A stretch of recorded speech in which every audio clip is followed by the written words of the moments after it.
Yeah, so social media plays a big part in this because you have a lot of people who are likely to be bringing pictures of Kim Kardashian or another social media influencer. You know, picture may not be incredibly realistic, but that's the person they are, or a celeb. And they're bringing that over to you. How do you then, I mean, that conversation, I can't imagine that to be an easy conversation to say, pull pause here, you need to, just back up a few steps. And how do you actually then determine where they are from a psychological point of view? Is that just a fact-find exercise or? Great question. So first and foremost, I no longer find it difficult. It can be challenging. It's a delicate conversation because you're dealing with human beings. And how do I do my psychological assessment? It's two parts. It's an objective assessment. We actually have a questionnaire that we give to every single patient. It's called a quality of life questionnaire. And I seek to understand where they are right now, what their motivation is, how much they think about it, how much it's impacting them in a non-judgmental place, right? I have been there where I had a scar on my face that impacted me. So I'm very passionate about creating a safe space for patients, judgment-free zone to say, listen, I really don't feel confident and it's really impacting me. And I am there for that. I am there. I exist to help them safely, okay? And to get them where they want to be. Confident, feeling good, feeling empowered, living their best life and showing up as their best self. So just because they have a lack of confidence or just because their attributes they don't like negatively impact them doesn't mean that they are not psychologically sound to have a treatment first. Secondly, it's about how much treatment they're seeking. What is their end goals? Do they have realistic end goals? And there is something called Snapchat dysmorphia. Have you heard of Snapchat dysmorphia? We live in a society that is full of social media. Social media is a double-edged sword. It's great because it put us on a national and international map. There's education out there. It's great for marketing. Great for marketing, great for social networking in a way. Bad for social networking. Collapse of socializing in another way. But it's a double-edged sword because it's the sphere of influence people are exposed to. And the sphere of influence young people particularly are exposed to. In my time and your time, we didn't grow up with social media. That's a new thing for us. In our children's time, that's going to be their norm. So they will benchmark them. So that's the benchmark. They will compare themselves to these filtered individuals. And that is a reality. These individuals are filtered. So when my patients come to me, partly they come with a photo of Kim Kardashian or Angelina Jolie or whoever their end goal is. And they often come to me with a photo of themselves filtered and they say, I want to look like this. And so we take it back and we have a conversation about how that's unrealistic. Perfection doesn't exist. No one's perfect. You're not perfect. I'm not perfect. Perfection is not an end goal. Symmetry, 100% symmetry is not an end goal. When we were made embryologically, we come as two halves. So you will always have two sides are asymmetrical. It's normal. And that their little nuances or what they perceive to be imperfections may be adding to their character. And so we realign their end goals and I see if they can be coached and they have realistic end goals and I can get them to where they want to be. Or actually, if they have unrealistic expectations, here's what I say to the delegates I teach. It is kind to be clear.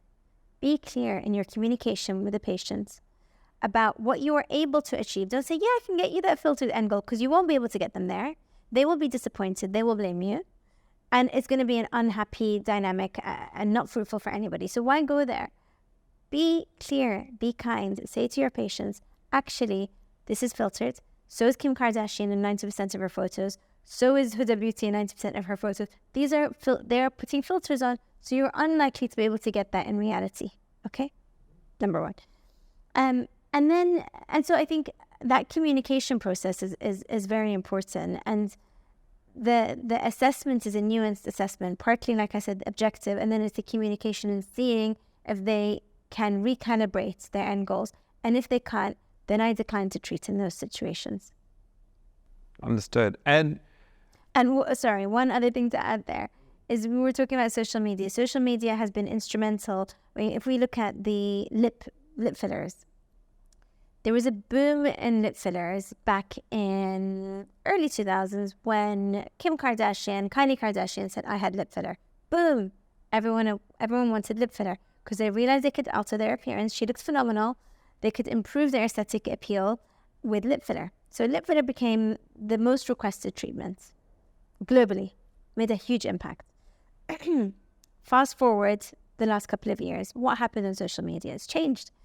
Huda Beauty, Molly May Hughes, and Kim Kardashian, Kylie Kardashian talked about dissolving their fillers. So suddenly, celebrities who were talking openly about having fillers have talked about reversing those fillers.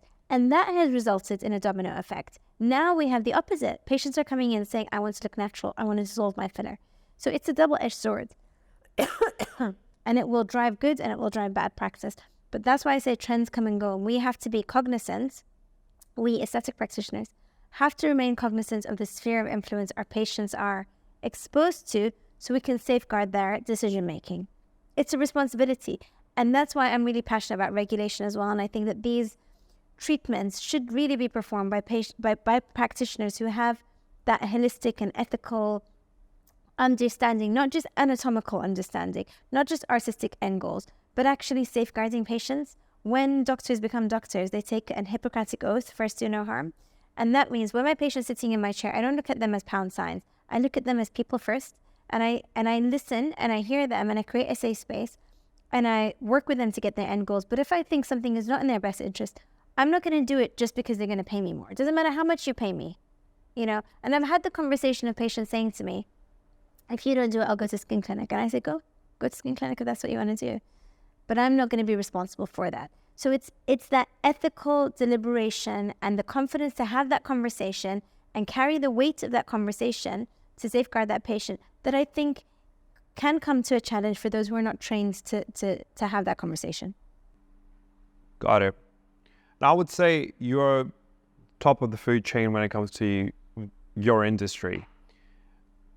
At-home aesthetic treatments and, you know, smaller practices just coming up within small businesses, barbershops and stuff. You're just like, how are these people passing the quality control commission checks and so on and so forth? Well, there are no quality control commissions. So how would you describe the risk profile there for these individuals, although they might be paying, 10 times less?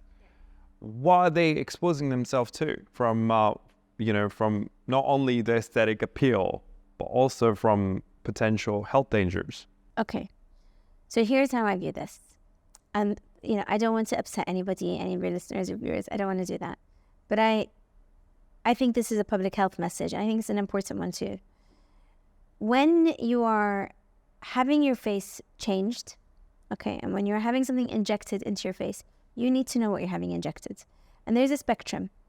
And what we have in the UK, the current climate in the UK, is a dangerous climate. Make no mistake about it. You're talking about quality assurance. There is no quality assurance. It's not regulated at the moment, which means Sam Green, your videographer, the plumber next door can go on a day course and the next day start injecting someone's face. I find that to be dangerous. Wow. Okay. Why do I find that to be dangerous? You cannot equate a day's course, a 2 days course, a 2-week course, a month course to a 5-year medical degree. You can't. Okay? You also, doctors, dentists, nurses, pharmacists, prescribers are regulated. There is a regulatory body, whether that is the GMC, the GDC, the NMC, the General Medical Council. There's a regulatory body regulating their behavior, their work, their outcomes. My practice is CQC regulated. That means Care Quality Commission regulated. That was by choice because in this country, I could inject in the back shed. I could inject here in the toilet, okay? I wouldn't go to jail. It's not illegal. And that blows my mind because actually the risk profile is huge.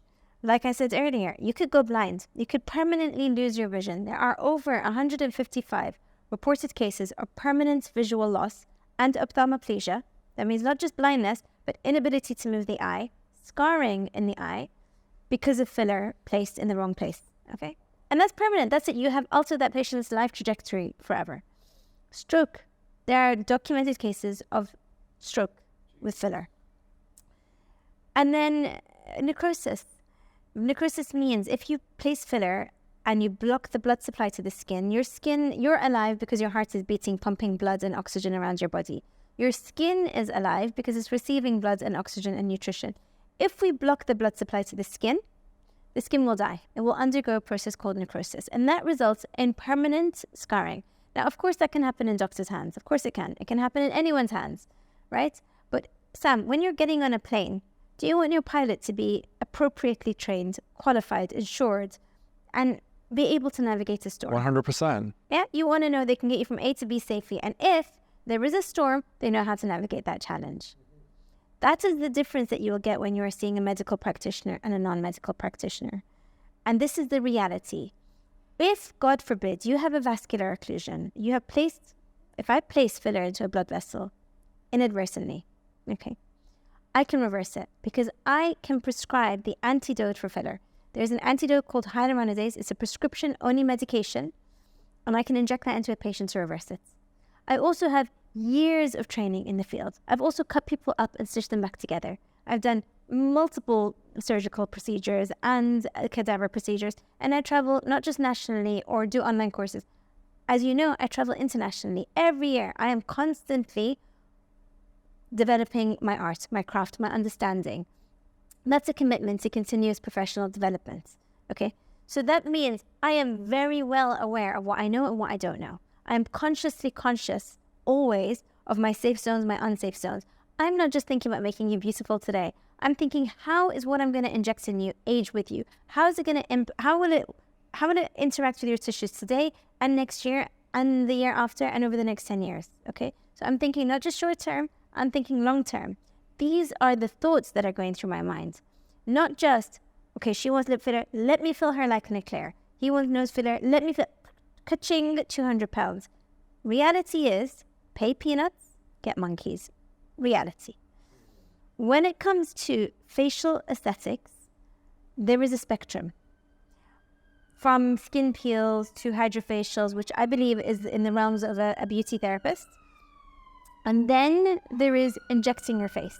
And when you are injecting your face in the UK, and there is a licensing scheme at the moment, I don't know if you're aware, but there's a licensing scheme now being proposed by the government. And so everybody can go on and give their opinion about how these things should be regulated. And I think it does need to be regulated because it's not right that a person who may have no anatomical understanding or want to safeguard a patient can do a day course and come and inject you in the toilets, which is what's happening today.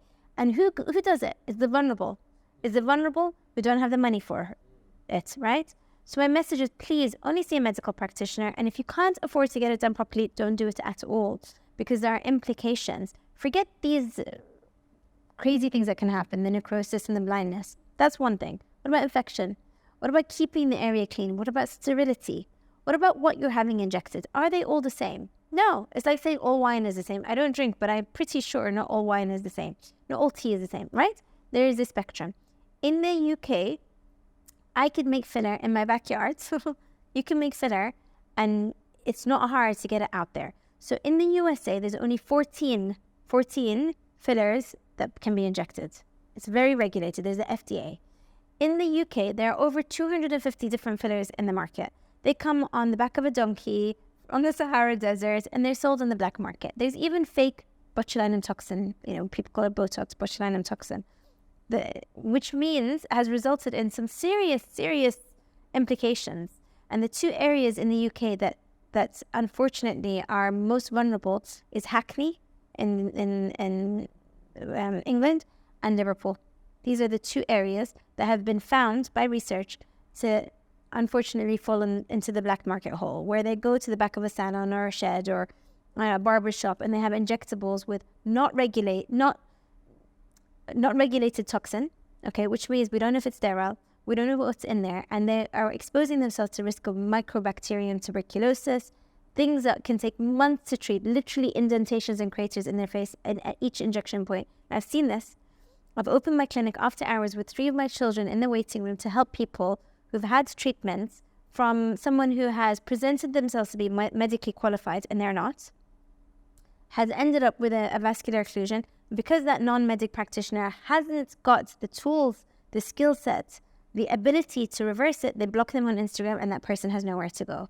and they're left distressed, unhappy, scared, potentially with a life-changing implication on their face. So me and many medical practitioners help open up their practices and help in the dark of the night. And so it does make me angry. It's something I am passionate about, and I think regulation is absolutely needed.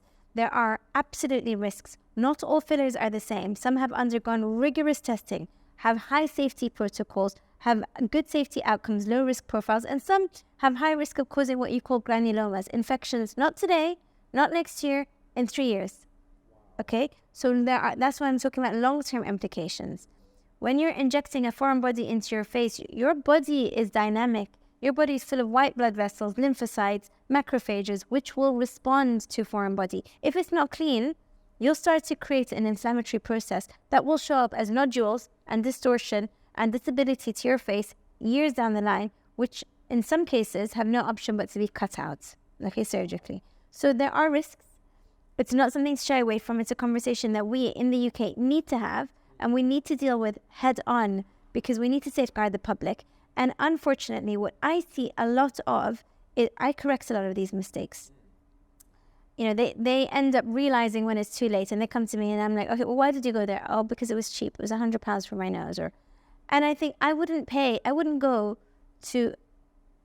my little toe injected by someone who wasn't qualified. I wouldn't go to a podiatrist. You're playing around with your face. Yeah, but you're playing around with, you only have one. I have 10 toes. Okay, but I wouldn't mess with my toes. So don't mess with your face. Don't. And if it's super cheap, question that. And also do your due diligence. You know, it is the wild, wild west. We know this now. Do your due diligence. Honesty is important. Transparency is important. If you are willing to have your face injected by a non-medic, fine. That is your choice. You have put yourself in that situation. Understand the trajectory and the potential outcomes, but make an informed decision. And here's another thing. How many people are going to a non-medically qualified beauty therapist, and the beauty therapist is giving them a rigorous consent form and talking to them like I am now about the risks? That is part of the consent process. That is part of ensuring someone is making an informed decision. That's ethics, right? How many people are doing that? I guarantee you, I promise you, when they come to meet my chair, they say, I had no idea of what was injected. I had no idea I could have had an occlusion. She didn't discuss that with me. So these conversations are not being had all the time. So these conversations need to be had. And then do your due diligence. Go and check on the medical register. Are they on a medical register or not? Because I can show up and, you know, if I came into your house and said, you know what, hire me as a builder. I'll build your house. I have no qualifications in building. You wouldn't hire me, I hope. So check, is your person actually qualified?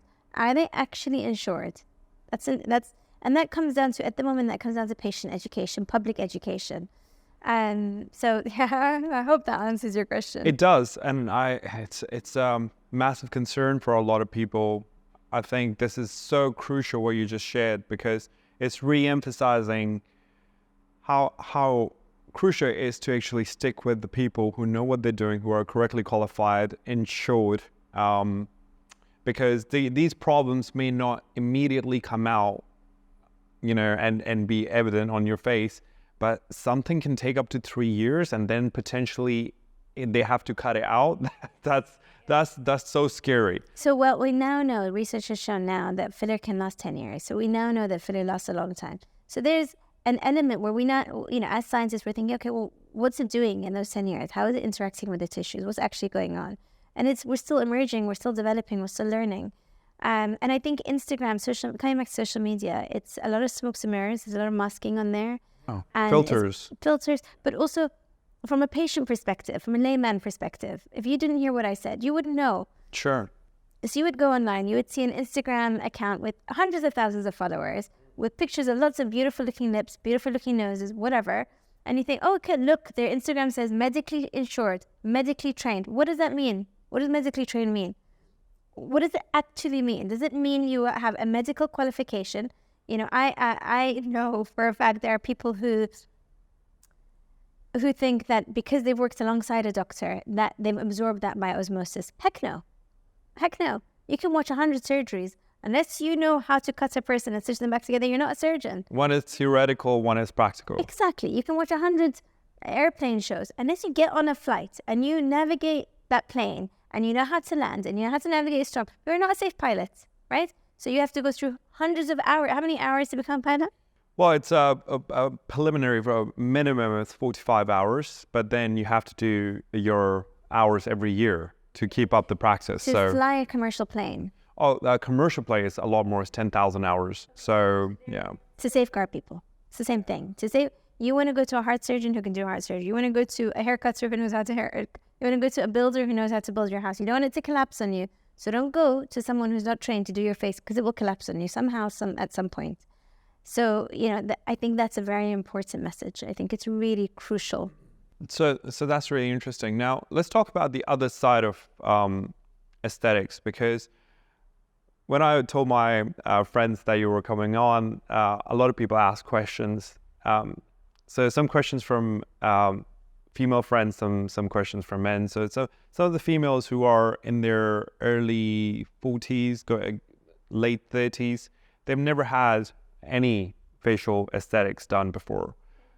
And I've learned so much from you for so many years that I've said to them that it wouldn't be a bad idea for you to actually just have a consultation, because it's not only for an aesthetic appeal. It's there are some corrective procedures that you can actually benefit from for a longevity point of view, and also to restore facial structure. So do you want to talk a little bit about that? I love that question. Thanks. So absolutely. There are three facets, I think, of facial aesthetic or aesthetic medicine. Because I don't just do face, I do hair loss, I do body contouring and body rejuvenation. So talking about aesthetic medicine, there's multiple facets. One is beautification, about how to make you look the best, okay? Then there's rejuvenation. When I talk about rejuvenation, I'm talking about anti-aging, or, I'm not anti-aging. You couldn't pay me to go back to my 20s. So it's not looking at getting older negatively, but it's about understanding that with aging will come deterioration of health. And then, and also aesthetics, so we'll talk about that. And then there's reconstruction. And when we're talking about reconstruction, we're talking about facial trauma, facial deformities, acne, fixing a specific concern, whether that's a nose, a bump on the nose, or a weak chin, or acne, or hyperpigmentation. That is your reconstructive medicine. Okay. Let's go back to rejuvenation and essentially the aging pathway. So what happens when you're aging, and we're aging from the age of 25, we're losing collagen at a rate of 1.5% a year from the age of 25.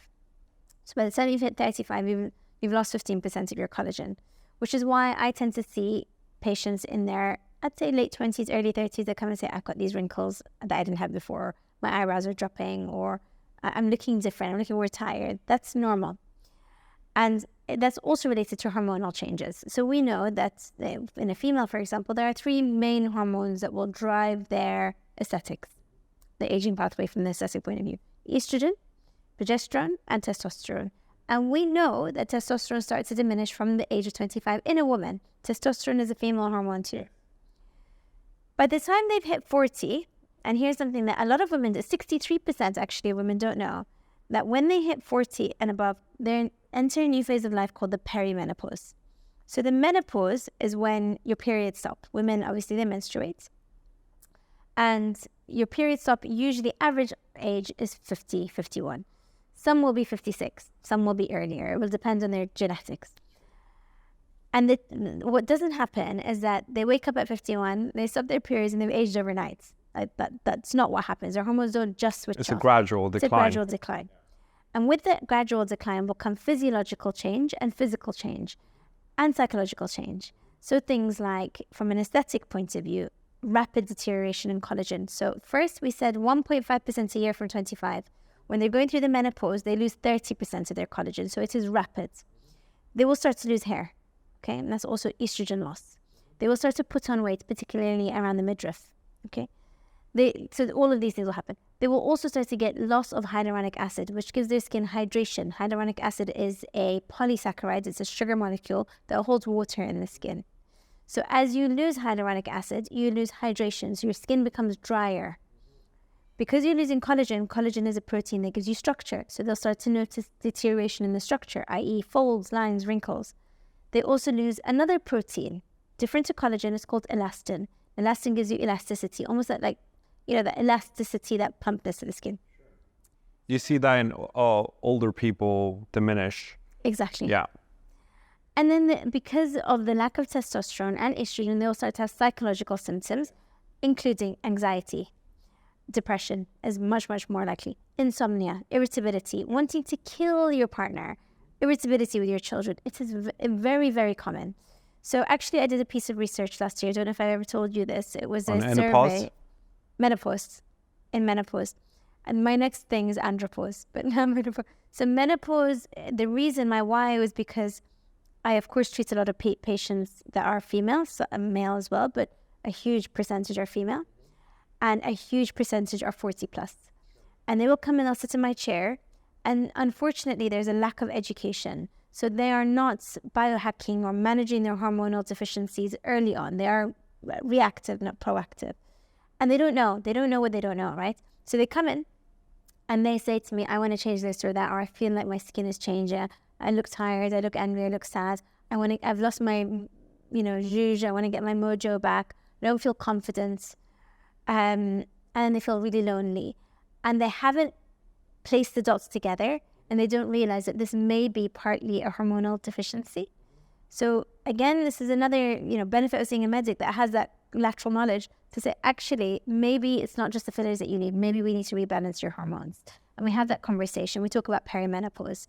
And so a large part of my practice was seeing 40 plus women who had no idea they were going through this hormonal deficiency, wouldn't go and see the GP, or if they did, were told by the GP, here's some antidepressants, crack on, love. They don't need antidepressants. They need hormone rebalancing. So like very narrow-minded viewpoints on health. I think from our hormonal point of view, it's actually super scary because our GPs, even if you get your bloods done, how they actually establish if you are in a healthy range of testosterone is not correlated to your well-being at all. So the GPs get this result back and they're like, yeah, your testosterone seems fine, when the patient is massively suffering. There's also in men, we see this, both in men and women after the age of 40, there's a condition that developed called sarcopenia, which is depletion of your muscle fiber. And this is hugely detrimental because that leads to, as you go from your 40s to 50s, 60s, 70s, it massively impacts your mobility and the quality of life. So I think our GPs, they're doing as best as they can, but I think that there has to be some accountability taken rather than just saying, oh, they don't specialize in hormones. As a healthcare practitioner, it's your job to actually know better. So I think this is a grassroots problem. It's education. And, I wound up quite a few of my GP friends about this because I've spoken, I do my speaking. I've spoken on national stage about this. And one of the things that I said on national stage was about this. And my why was when I was seeing these patients and they were coming in and they were telling me, I went to see my GP and they've given me these antidepressants and crack on, love. And it made me angry. Like I was angry. I'm like, oh, this is wrong. This is not good health. But this is not GP bashing. GPs are doing their best and they're working with the education and the know-how. That's changing. There's something called the menopause mandate. There's a huge amount of change that is currently happening in family practice, which is good. But it's not there yet. So holistic care, unfortunately, in my opinion, is lacking in that sector. So I did this piece of research. We surveyed 2,000 women across the UK, those who had undergone premature menopause, who were premenopausal, perimenopausal, menopausal, postmenopausal. And we asked them about the symptoms that they had, physical and psychological, and also how skin aging impact them. And I coined this term, it's called periscaries. Women are going into the menopause blind or the perimenopause blind. They actually don't know about hormonal deficiency. It's new. They're not educated about it. They know about periods, but then like, hello, what's to come? And so there is a fear factor around it, and they see it as this loss of identity, loss of femininity, and the beginning of the end. But it doesn't have to be that way. If actually they took proactive control, they started to they were educated about the symptoms, then they could rebalance their hormones much earlier on and prevent huge deterioration in function. It's health optimization. These patients that come to see me often are suffering in their relationships. They are angry with their husbands. They're fighting with their husbands. Don't understand what's going on. They think, why is she being crazy? So husbands need to be educated about it, so that they recognize the symptoms and they understand and support them.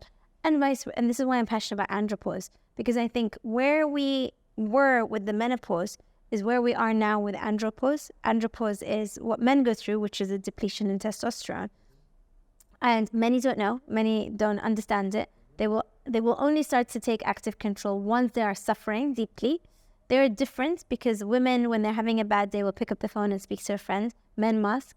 And men's suicidality is very high in the andropause phase. Yeah, it's going up like dramatically on year on year. Yeah. You know, and we have to recognize that and make active change.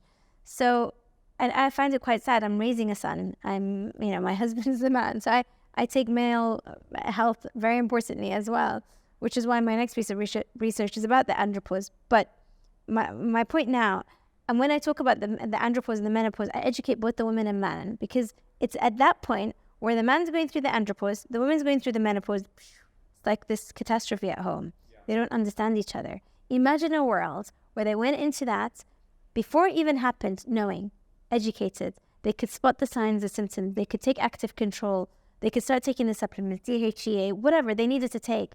And actually, their quality of life improves dramatically. Their understanding with each other improves dramatically. They are more likely to have a long and happy, prosperous marriage. So it's multifaceted, and it impacts them socially, at work, in their relationships, in so many different forms. So many women leave the workforce, because they feel misunderstood, or they feel unable to cope, or they feel overwhelmed and anxiety. The research showed 63% had no idea what the perimenopause was. They thought, I just go through them, at 50, I'll stop my periods, and then I'll suffer, I'll get some hot flushes, and then I'll be okay. That's what they thought, okay? They didn't understand how their hormones impacted skin aging and how it would make them feel. Then we found that a lot of them were going through anxiety, depression, overwhelm, not sleeping well. So for me, what I was doing in my practice day to day was talking to them about testosterone gel. Did you know it doesn't? And there's also fear, sorry to go on about this, but there's also fear about HRT, hormonal replacement therapy, partly because a study was released and dramatized many years ago about breast cancer, the link with HRT and breast cancer, estradiol and breast cancer. And yes, if you take estrogen replacements, you are more likely to get breast cancer, but it's a very small incremental increase. And you have to balance that against the risk profile of increased weight and the rest of the quality of life measures. So what I was doing was educating my patients and saying, actually, it doesn't have to be a tablet. It could be a gel. It could be a gel that is easy as rubbing into your thighs, your arms. It can be an estrogen gel. It can be a testosterone gel. And what I found was, when they were low, they were so low, they felt so lonely, they felt so isolated, and like there's no hope, no light at the end of the tunnel. And it's scary. Imagine going through that. It's scary because you're losing your sense of self-identity. And we rebalance their hormones. They come back 6 weeks later and they've got their mojo back. And it's beautiful to watch. So your question about aging, was it? And hormones? I think... No, you're good. I think that was super useful. But at the same time, another public service announcement that I think should also be made is, men often associate libido with healthy testosterone levels. And that's not a direct reflection at all. Your libido could be through the roof and your testosterone level could be through the ground. So I think that education does need to be backed up by the health professionals. I don't want to be cutting any slacks here at all, because I see a lot of male practice. There's so many doctors who are doing great work and they're doing the great job, but there's also incredible amount of dogmatic approach in the medical industry. So if you're in charge of an unlimited amount of people and their health and their well-being, holistic, I don't think is the right way of putting this forward when it comes to hormonal replacement therapy or hormonal balancing or identifying imbalance, because I think pharmacology is incredibly crucial when it's used correctly. And I think this is where the pharmacology can actually be a massive benefit, because you implement the replacement therapy, the hormonal replacement therapy correctly, and you see such profound a difference, right? So I think this education needs to be implemented, or self-education in our healthcare practitioners. They need to actually take this up as a core responsibility. If you're taking the oath to actually always serve the well-being and everything else, then it's your job, it's your responsibility to know what's actually optimal for your client's well-being or your patient's well-being. So I have a slightly more harsher viewpoint on this, to say that okay, you know, they're doing a great job. Yeah, nobody's saying that you're not working hard. But I think the intention is good, but the outcome needs to be better. I agree with you entirely. I agree with you. And you're preaching to the converted. To the front line. Yeah. I hear you 100%. You know, there's so much work to be done in this space. October is coming up to Menopause Awareness Month. I don't even think there is an Andropause Awareness Month. I think I don't know if there is or isn't, but that needs to change. Because men are suffering in silence. Really, they are. That's why I say when I talk about this, I don't like to just talk about women. I like to bring in about men, because I think they go through that as well, and they need support as well, and they need empowerment as well, and they need health optimization as well. And right now they're being dismissed in the same way women were being dismissed 5 years ago. They're going to their GPs and they're not being appropriately cared for. So that needs to change. That's also part of we've spoken about this, you know, like that's a passion project as well. So you asked about what procedures patients can have that can impact their longevity. Longevity and also Aesthetics. Aesthetics from a point that, you know, I think you addressed all of those points really, really well, that it's not only the you know, age reversing that you're doing, but you're preventing them, you know, potentially, you know, losing some essential parts from their skin, like collagen and stuff. Yeah. So that is partly HRT will help with that if they decide to go down that route. But there's also this emerging field of regenerative medicine. And regenerative medicine is a huge, I mean, it's been around for a long time, but it's trickling quite rapidly into the aesthetic field, and it's about time. So we used to have PRP, Sculptra, Radiesse. These are polylactic acids that are stimulating new collagen. That's what Sculptra is. Radiesse is a calcium hydroxyapatite injectable that's not a filler, so to speak. It's not a hyaluronic acid filler, but it stimulates your own collagen. And I really want to labor on this because I think this is the future. We have come from, and I think aesthetic medicine so far has been dominated by filling. You know, you're aging, stick some filler in there. Your lines are moving too much, stick some toxin in there. Well, actually, there's a lot more that we can do. And your face is multi-layered. You've got skin on the outside. You have superficial fat under that. You have muscle. You have deep fat. You have bone. All 5 layers are changing. And in women more than men. Women will lose bone density from top to bottom faster than men will. They will also lose muscle mass and muscle tone faster than men will in the face. So in the face, there's muscles called zygomaticus major, zygomaticus minor that come from the cheekbone into the corner of the lip. As we age, that becomes lax, it becomes longer. Also the muscle of the eye that holds the eyebrow up, the frontalis muscle, that starts to become weaker. And that means the eyebrow starts to drop, the lips start to curl down, they start to look sad even when they're not, angry even when they're not. So often patients come and say to me, I feel like I have resting B face. I feel like people think I'm not approachable and I'm happy inside, but I don't look it. And it's because the messages that their facial expression is giving is that of a negative expression or a negative emotion. That's a sadness, that of anger. And they're being interpreted as not approachable because of that. So actually changing that makes a huge difference. And that's why I say all 5 layers of the face, skin, bone, muscle, need to be in the same decade. No point just having nice full cheeks and actually the rest of the muscles are collapsing. So start to consider muscle replacement, muscle tightening treatments like L-therapy, high intensity focused ultrasound. When I address aesthetics, I address it in this way. And I educate and I say, you've got all these 5 layers. All 5 layers need to be in the same decade or you end up with distortion. The tissue will not move cohesively with each other.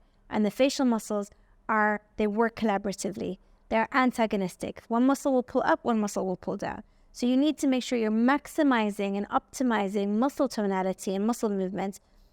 We call it myomodulation. So in this research report that I did, I actually published it. It's called Glowing the Distance Menopause Skin Report. It's available as a guide online, free of charge for people to download on the website, dryusra.com.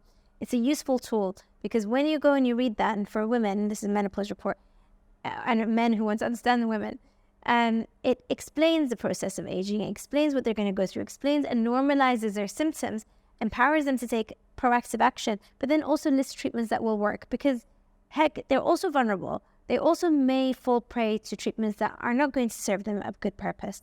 So, one of that is, like I said, muscle tightening. And then regenerative medicine, now is your time to stimulate new collagen. You have a short window. It's 40 to 50.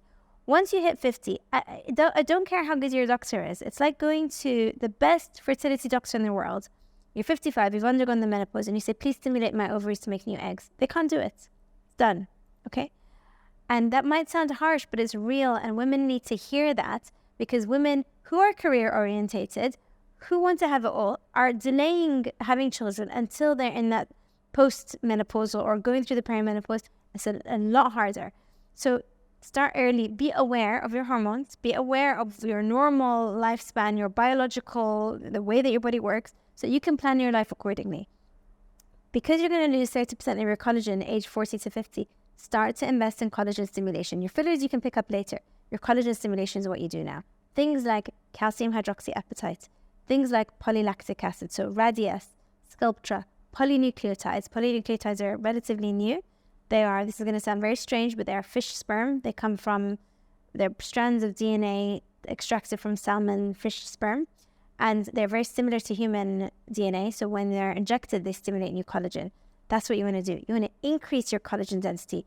And it's not just about aesthetics, about function. As you age, and age is being looked more at as disease, because there's age-related disease like skin cancer.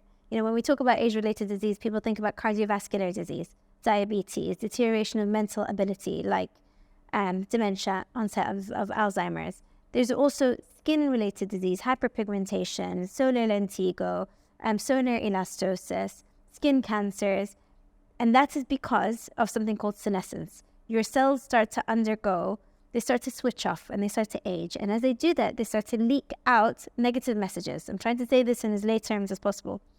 And those negative messages, in turn, can start to stimulate inflammatory processes, disease processes that can stimulate these things that we've listed, the solar lentigos, the skin cancer, the deterioration in collagen more rapidly, even enzymes called matrix metalloproteinases, which break down the collagen much faster. When you are stimulating collagen, when you are stimulating your skin, your own body to do its magic, you're increasing longevity, you're increasing health. It comes down to skin health. Forget aesthetics. It comes down to health. And that is, I think, what, when I think about longevity and in the regenerative aesthetic medicine field, I'm thinking, how can I keep my patients healthy for longer? How can I keep not just them looking good, but actually, how can I keep their skin functioning optimally? And it's regenerative medicine. It is calcium hydroxide. It's switching off the senescent cells and switching on positive messages. It's using things like exosomes, which are vesicles that create these positive messages to reduce inflammation in the skin. Inflammation results in disease. If you can calm down inflammation, you're going to optimize health. And that includes skin health. And skin is your largest organ. We talk about brain, we talk about cardiovascular. Skin's your largest organ. Look after it. It's going to represent you for a long time. I hope everybody actually literally just listens to this about 10 times, because there were so many crucial takeaways from that. Thank you for sharing it.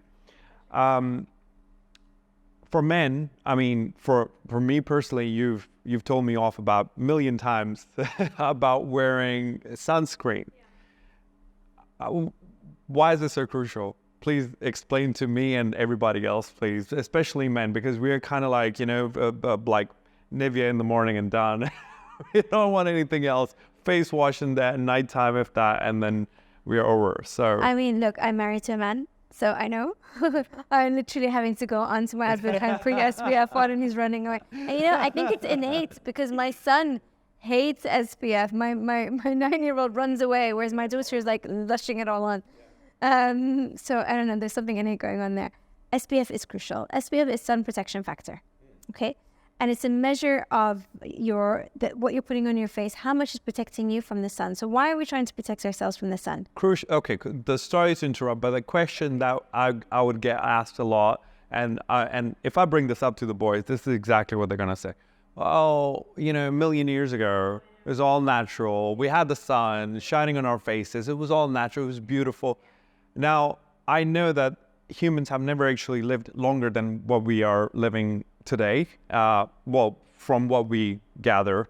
Naturally, the Earth has been formed for 4.5 billion years ago, so we don't know what happened about a million years ago. But in recent past, this is the longest we have lived.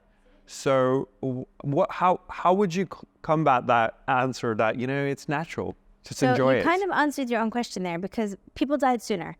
So maybe it didn't matter so much back then. You're living for longer. So you want to optimize your skin health for longer.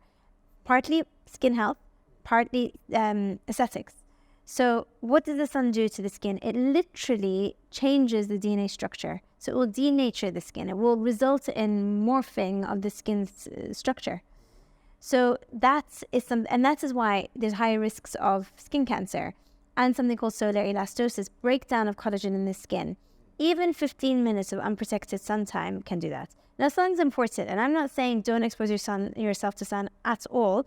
Sun is instrumental in making vitamin D, which is instrumental in absorption of calcium. So sun is important, but in moderation. And I say no more than 15 minutes of unprotected time in the sun. I put on SPF every single day, come rain or shine. You need it even in the winter, because even when it's snowing, even when it's raining, even when you're indoors, because the sun's rays, UV rays, penetrate glass. There's UVA and UVB. Think B for burning, A for aging. Okay, we don't have a lot of UVB in the UK. We're not blessed, unfortunately. We get sun maybe a week a year, so we don't have a lot of UVB. So the UK is actually one of the worst in terms of compliance for wearing sun protection, because they think there's no sun, I don't need it, right? But actually UVA, A for aging, is there all the time. Like I said, come rain, come shine, come winter. And it penetrates through glass. So all you need to do is look at the studies. There are multiple studies and photographic evidence, twin studies that show the impact of the sun on the skin, okay? And that is enhancing, accelerating aging and accelerating skin cancers. I have diagnosed multiple skin cancers in my lifetime. One of my closest friends has just been diagnosed with skin cancer. She thought she never would. I'm not saying her name, but she's one of my closest friends, and it was a melanoma. And melanomas can be malignant. It's not just like a basal cell carcinoma, which we can cut out and it may or may not grow back. And yes, you might have localized deformity. It is malignant, which means it can result in fatality. You can lose your life. The prognosis over 5 years. So it's not something to ignore. And there are people who are doing incredible work in this field, men, who are changing this and helping to empower, I hope, men like that. That guy Wolverine. Yeah. He got skin cancer. And he talked about it, and he shared his story online, and he showed his skin cancer, and he's telling all the men out there, wear your SPF. We are living for longer. Therefore, you're going to undergo senescence. You're going to undergo deterioration of mental health, physical health, skin health, and that can show up as cancer. And that means it takes away from your quality of life and your longevity. So when we are in this now, we are where we are, we're living longer. That's why we care. That's why we are trying to help our patients not just live longer, but live happier for longer, live healthier for longer, not end up with Alzheimer's, dementia, and in a care home, living physically there, but not maximizing their functional output and their quality of life. Actually, you want to live happier and healthier and longer, right? So yes, 1 million years ago, we were in the sun, but we were cavemen and you died. So maybe your cardiovascular health wasn't so important. They had big beer bellies. It wasn't so important. But now that we are living longer, if you want to maximize your quality of life, you want to maximize and enhance what you can give to this earth, the people around you, your loved ones, your children, then look after your health. Your skin is your health. Yeah, it makes me want to go and grab one now. All right. So the job here is done. So imagine if this room was full of, like, say, 16, 17-year-old girls right now. And they're looking up at you to say, this lady's got it all figured out. She's got a beautiful family, amazing business, looks amazing and everything else. But my journey is different. My parents or my education, my friends, this and that. So pointing fingers at everybody. And I would rather do the internet, the fame of like becoming a YouTuber or whatever. But they want to get to where you are. Give them like the simplest framework of the blueprint that you have. Ooh, that's a question. First and foremost, there is no people share their highlights, they don't share their lowlights. So we all have failures. And when I go through the good, I think to myself, this too shall pass. And when I go through the bad, I think this too shall pass. So first, have the knowledge that you are going to navigate good times and bad times, no matter what pathway you take. That's normal. Doesn't mean you failed. It is just part of life. Second, understand and set yourself up. I mean, I'm a huge believer in having a skill set. Have a skill set, whether that is coding or education or whatever. Have a skill set, because social media is here today, maybe gone tomorrow. So don't rely on something that is external to what you can provide this world. If social media, if you are, and I'm not taking away from YouTubers or influencers or anything like that, but have something else you can offer in case. A lot of 16-year-olds, 14-year-olds, 10-year-olds want to be YouTubers. But my message is also ensure that you have something else, I think, the skill set. If I could look back and tell my younger self anything, I would say find people that you admire, your role models, and try to emulate positive behaviors and mindsets. Adopt a growth mindset. Stay away from toxicity. That's really important. Go where the kindness is. Don't sweat the small stuff, and it's all small stuff. True. And constantly be on a pathway of continuous development of yourself. There is no endpoint. There is constantly remorphing, reevaluating, recalibrating, growing. Constantly look to acquire new skills and perfect the skills that you have. That would be probably my advice. That's amazing. Yeah, that's perfect. Another question I have is pain when it comes to facial aesthetic treatments. Women tend to be, their threshold for pain is much higher than men. So when I mention like some level of, to some of my friends who are like in their 50s, and I'm like, you should see someone about this situation. Yeah, you should see my friend. They're like, yeah, but the pain in X, Y, and Z. And I'm like, well, listen, you look like a horse. You need to address the situation. And plus, you look about 10 years older than what you are. So the pain of not changing is far less than what is going to be if you were to go and say. So how would you define the pain of facial aesthetic treatments? Okay, easy. First of all, pain is subjective and it's a spectrum, right? How you will react and tolerate pain will be different to the next person. Undoubtedly, without a shadow of a doubt, men's pain tolerance is lower. And when I have a man in my chair, I am that much more attentive because they mask and they're more likely to faint. Not because of pain, but because of fear. Okay? It's the fear factor. It's the fear of the pain. So you've had men faint on they faint? Yes. And then I say to them, please don't faint because I can't carry you. But yeah, it happens. I mean, it happens with women as well. But what makes them faint? It's not the physical pain. It's the fear. It's the psychological, perception, and that builds up. Yeah, There's sympathetic nervous system. Absolutely, it's a fight or flight response, and they can't get away, so they faint. Yes. So it's the fear. Let me take away this fear. I don't think that the treatments are painful. I think that the majority of fillers that we have, the majority of interventions that we have, can be performed under local anesthetic. That means we can use either a topical numbing solution to numb up the area. So it's like, think of it like sleepy juice. It will put the area to sleep, yeah? And you won't feel anything. And the injections that we have also have that sleepy juice in them. So there are tools and ways that we can manage pain. Now I've just invested actually in a new tool called Target Cool. It's a CO2 that is super, super cold. So basically we spray this cold air on the tissues so they feel nothing, which is amazing. The reason why I got that is because I was going to treat my dad, and my dad's a surgeon, but he's still a man. So I was like, right, how can I diminish pain for him?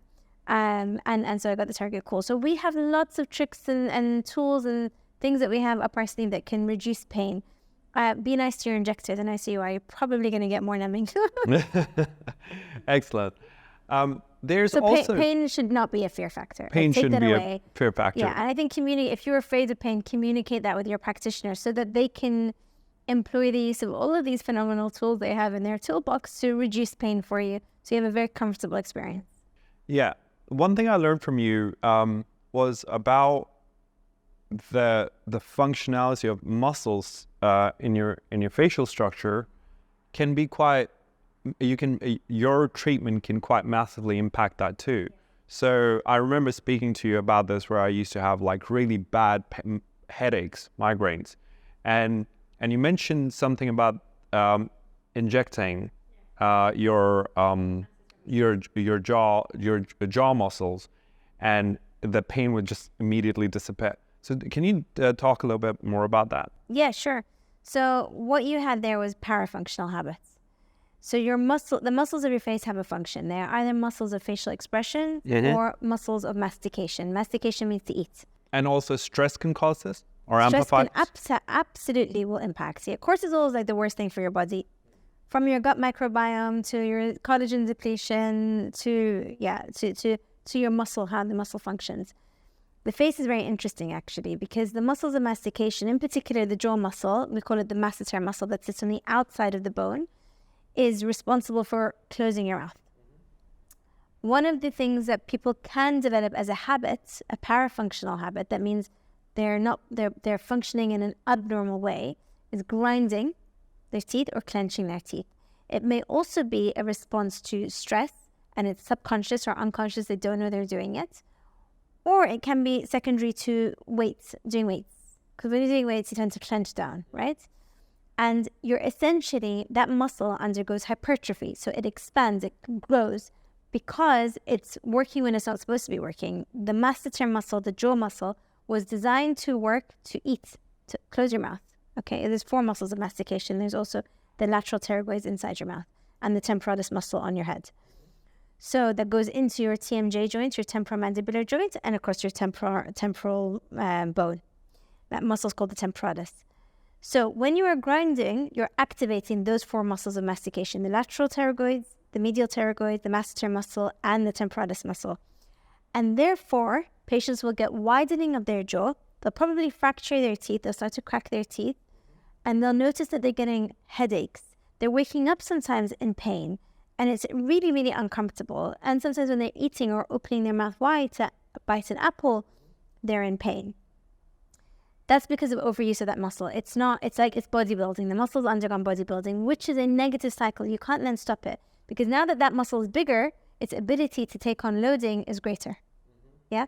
So now when you're closing your mouth, your teeth, which are 2 hard calcium hydroxyapatite structures, are grinding against each other, hard on hard, and that there's no shock absorber. So that then transfers to the head, and you get more headaches, you get TMJ pain, you get clicking, and you get further parafunctional habits. So how do we break that? 1, there is muscle exercises that we teach our patients to do that can help break that habit, which is a very difficult habit to break. 2, we can make them a bite guard, which acts as a shock absorber to protect their teeth from fractures, because if you fracture your teeth, unfortunately, if you have what we call vertical fracture that goes down the roots, the tooth becomes unsavable. You've got to take it out, and teeth are expensive. I think teeth are more important than the face. I always say save your teeth. And then we use botulinum toxin. Botulinum toxin, some people call Botox. Botox is just a brand name. It is a prescription-only medication that can be prescribed and injected by your dentist, your doctor, and they inject it into the muscle. And what that does is it works on the nerves, and it stops the nerves from sending out a signal, a neurotransmitter, acetylcholine, stops that nerve sending out that signal to the muscles to contract. So therefore, this neurotoxin now enables this muscle to relax. So it stops you from being able to grind your teeth when you shouldn't be grinding it, or grind as much. And it forces almost relaxation. Therefore, the temporalis muscle on your head also calms down, and you get relief of headaches. And that is a treatment that I routinely do alongside trapezius muscle. Now we call it Barbitox, which is, I think, ridiculous. Traptox, masseter toxin, platysmal bands toxin, temporalis toxin, frontalis toxin. You can actually tox the whole face. Almost every muscle you can place toxin in, which is very useful in patients who also have facial palsy or Bell's palsy, who want to recalibrate and give them symmetry. So you recently mentioned this Barbie situation to me. Tell me a little bit more about it, and what are the side effects? Because I can't imagine this to be just, no effects at all. There's always an opportunity cost, right? So Traptox, they call it Barbitox, which is a trend. It's just reinvented the name on something that we've been doing for many, many years.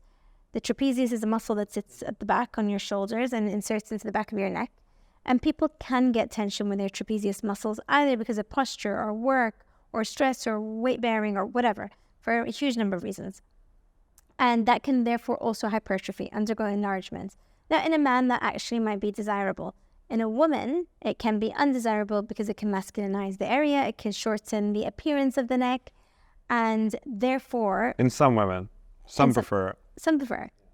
So Barbie talks, I mean, I like I said to you before, I don't bend with the wind with trends. I will evaluate. And I've actually done a little video about Barbie talks or trap talks, because I think actually let's call it what it is. It's trap talks. It's been around for a really long time. We do it as part of a migraine treatment. You know, in some patients treating their upper face alone, just the 3 areas, so the frontalis, the corrugator, the orbicularis oculi muscles, the muscles around the upper face, will eliminate headaches. In other patients, we need to also inject their masseter muscle. Some, we have to inject their chin, their mentalis muscles, some their platysmal bands, some their trapezius, some their occipitalis, so the muscle in the back of their neck. So it's a treatment that we do as part of that pain management. As a side effect, they will, of course, not be able to use that muscle as much, and therefore they will get a more slender neck, an elongated appearance of the neck, thinner appearance of shoulders. And there are side effects. Side effects include weakness in the ability to hold up the head, weakness in arm movement, asymmetry of the muscle tone. So it's not something that I would advocate as a standard aesthetic treatment. It is a treatment that I think is a functional benefit. If you're concerned about your hypertrophy, then see a medical practitioner and discuss that. Super conservative approach, I would say. Yeah. Because you want to be able to hold your head up. Exactly. It's an important function, right? 100%. Yeah. No, just moving on to something slightly different. But then trends are, if you look at trends, I don't know if you heard of Russian lips. You know, there's this trend of really overfilling lips. I've heard about it, but I don't know exactly what that means. It's a technique performed to enhance the lip shape and volume, and it really creates a distortion to the tissues. Why is it Russian lips?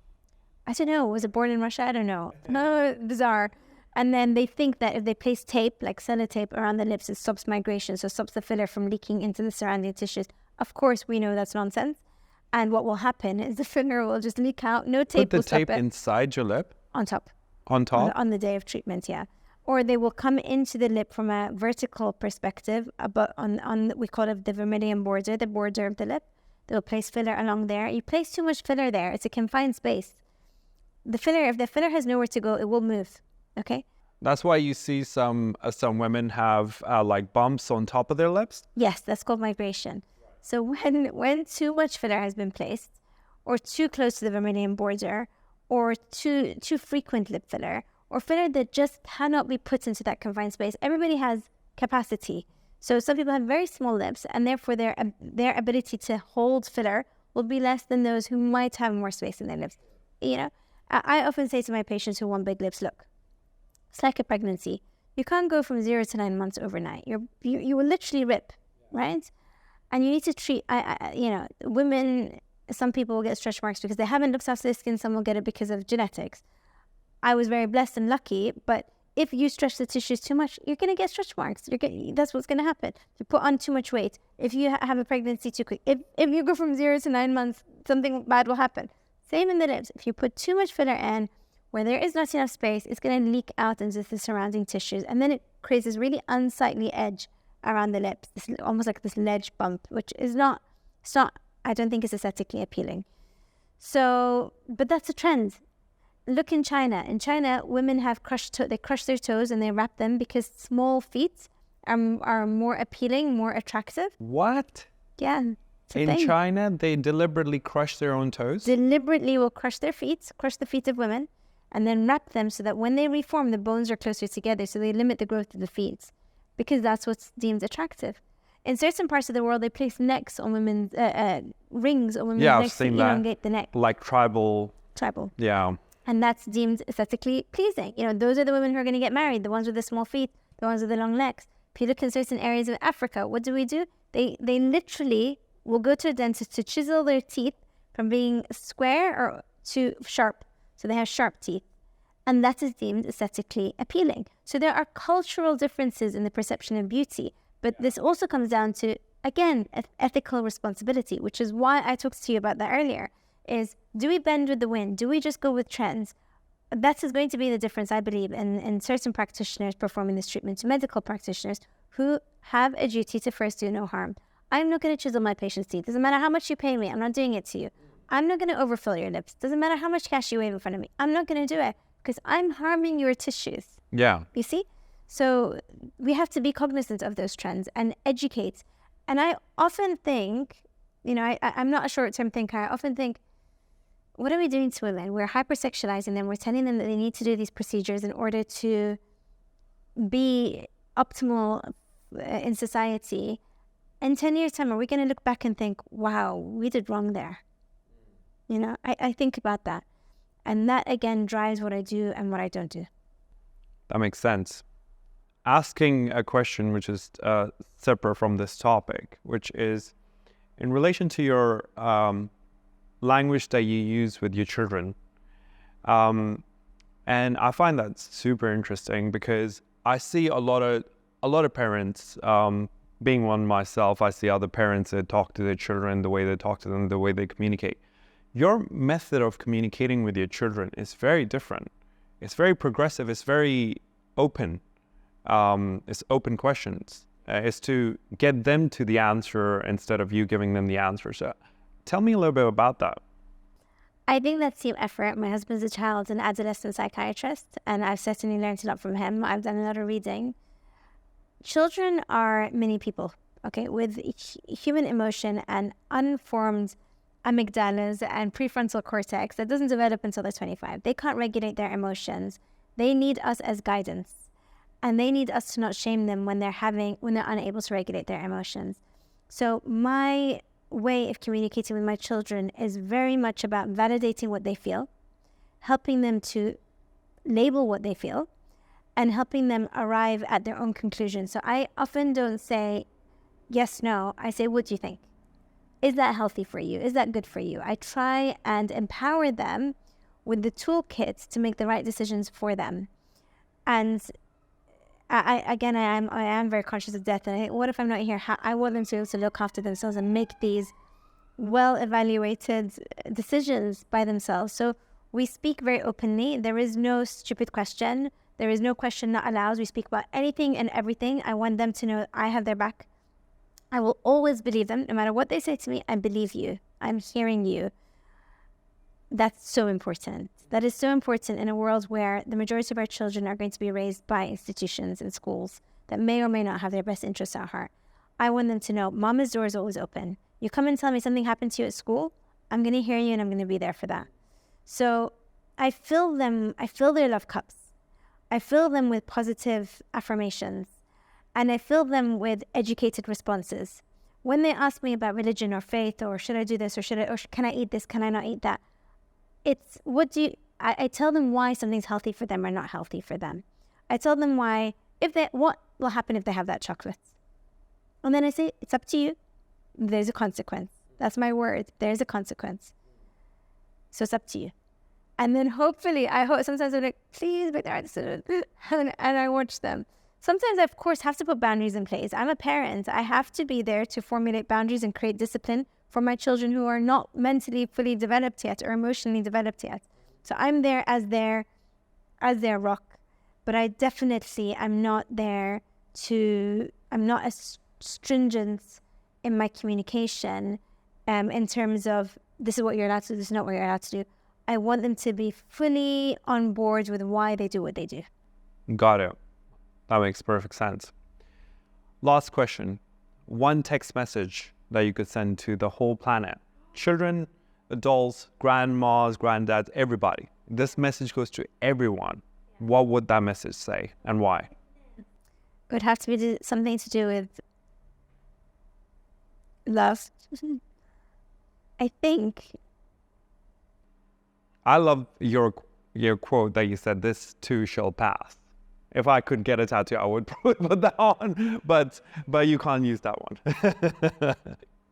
See, I wouldn't say this too shall pass, because if someone's having a high on their wedding day, they'll be like, oh man, that would be a sucky message to get. But it would, but inevitably, I thought about this when you just said it. And I think in the moment, when you think in the highest moment that this too shall pass, you will enjoy that moment that much more, because you won't be thinking about what you would do.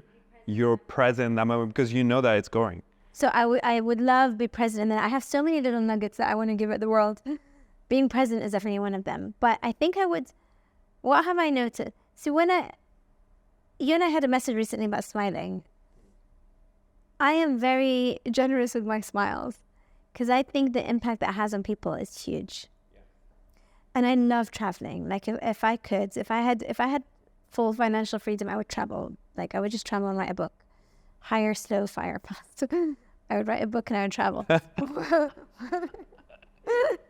the nuggets of a businesswoman. I think I would say something along the lines of the power of your smile. So there is a quote I really like, which is, there are hundreds of languages, but a smile speaks them all. That will probably be it. Because honestly, you can pass someone in the street and who's having a really rough day, who might be on their way to jump off a bridge, and your smile saves them. Your smile gives them that hope. I think that's really powerful. Amazing. Fantastic. I've said this before, but I'll say it again on camera, that I think this world would be a much better place if we had more people like you and Hassan, because you make such an incredible team. Thanks for being here and educating everybody on such amazing questions. Really appreciate it. Thank you for having me. It's such a pleasure to talk to you. Amazing. We can go for another 2 hours, but 100%. Thank you so much. Round 2 soon. All right. Take Thank care. you.